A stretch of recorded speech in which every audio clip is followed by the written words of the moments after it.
Country music comes from right in here. This heart and soul that we all have. You can dance to it. You can make love to it. You can play it at a funeral. It has something in it for everybody.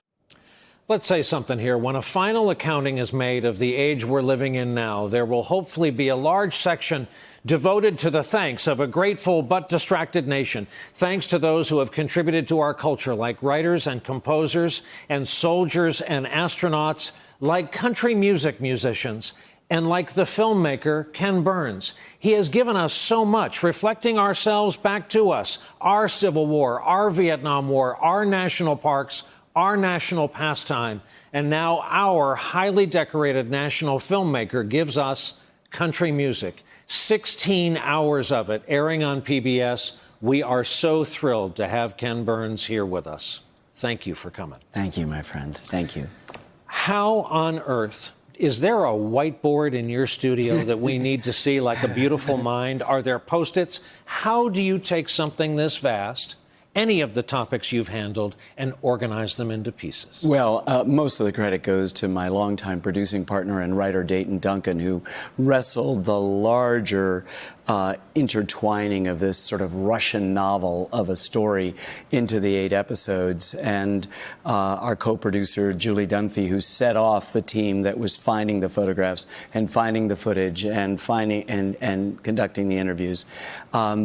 It's been an amazing thing. I remember in jazz, the late critic Nat Hentoffs told us of his time when Charlie Parker's on 52nd Street perfecting the bebop that he invented. And he's, between sets, he's feeding the jukebox, putting in nickels, playing country music, playing Hank Williams, playing I'm So Lonesome I Could Cry. And the cats are going, Bird, why are you playing that? And he goes, listen to the stories. And so when we said yes, when we got down on our knees and proposed to country music, we knew this was going to be about stories and a way in which you could surround the songs with those stories and lift them up. So when you find out why Dolly Parton wrote I Will Always Love You, a kind of declaration, a woman's declaration of independence.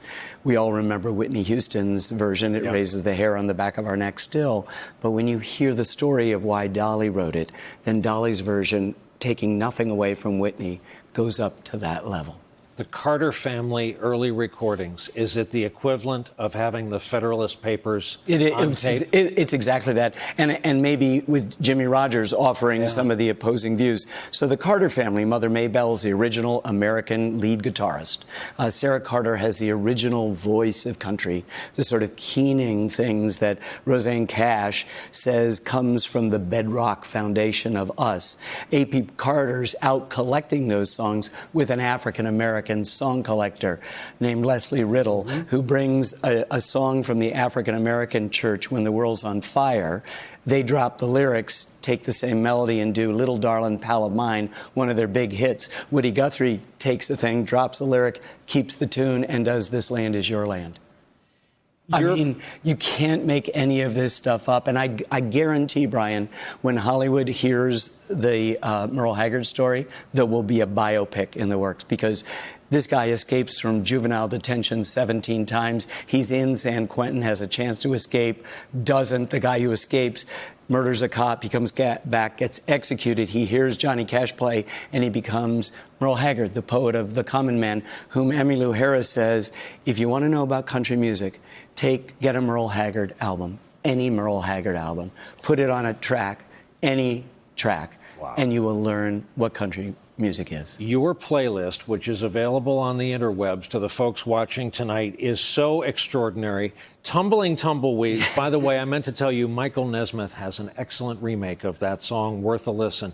Hank Williams, Patsy Cline singing Crazy, Willie Nelson's opus. Emmylou, Waylon Merle, Girl from North Country, bravo. Christofferson, bravo. You mentioned the essential, the elegant Rosanne Cash and her masterpiece, 7 Year Ache. Yep. And if you hadn't done Pancho and Lefty, I would have lost hope. If you hadn't Our done... entire 7th episode revolves around Pancho and Lefty moving through the snake of country music and ending up, you know, starting with Townes Van Zandt and then going through all these permutations. And at the end of our longest episode, which is over 2 hours and feels like our shortest one, you end up with it being sung again, and the journey that it takes. We have one of the longest sentences we've ever written in our 40 years of making films, which Dayton wrote, as beautiful as you can get. Peter Coyote read about Pancho and Lefty. If you hadn't done He Stopped Loving Her Today by George Jones, I would have expected Nashville police to come to your home and lock you up. Take me away. And they would have been within their rights. Oh, they would have been completely within their rights. Hey there, I'm Chris Hayes from MSNBC. Thanks for watching MSNBC on YouTube. If you want to keep up to date with the videos we're putting out, you can click subscribe just below me or click over on this list to see lots of other great videos.